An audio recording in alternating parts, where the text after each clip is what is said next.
Hello and welcome to my channel. My name is David Novak. I'm just going to read a brief snippet from the Saga of the Volsungs, translated by Jesse L. Byock.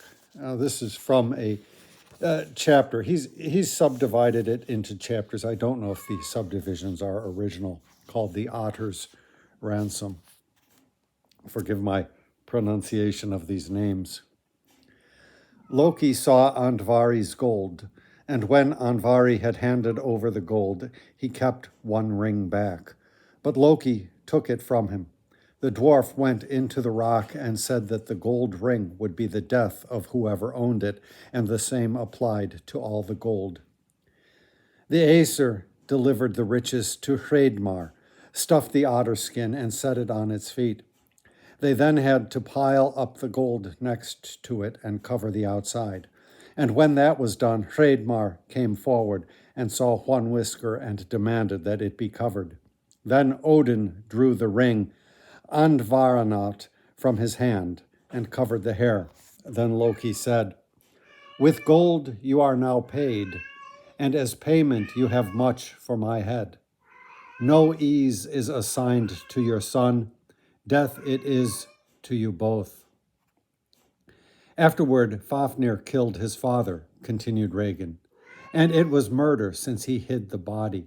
I obtained none of the treasure.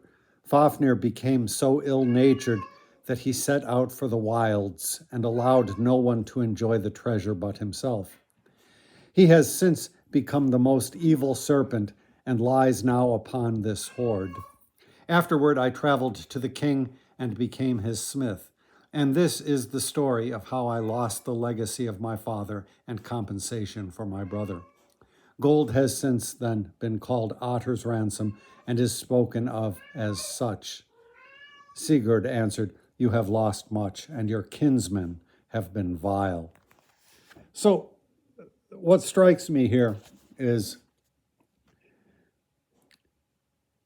Fafnir became so ill-natured that he set out for the wilds and allowed no one to enjoy the treasure but himself.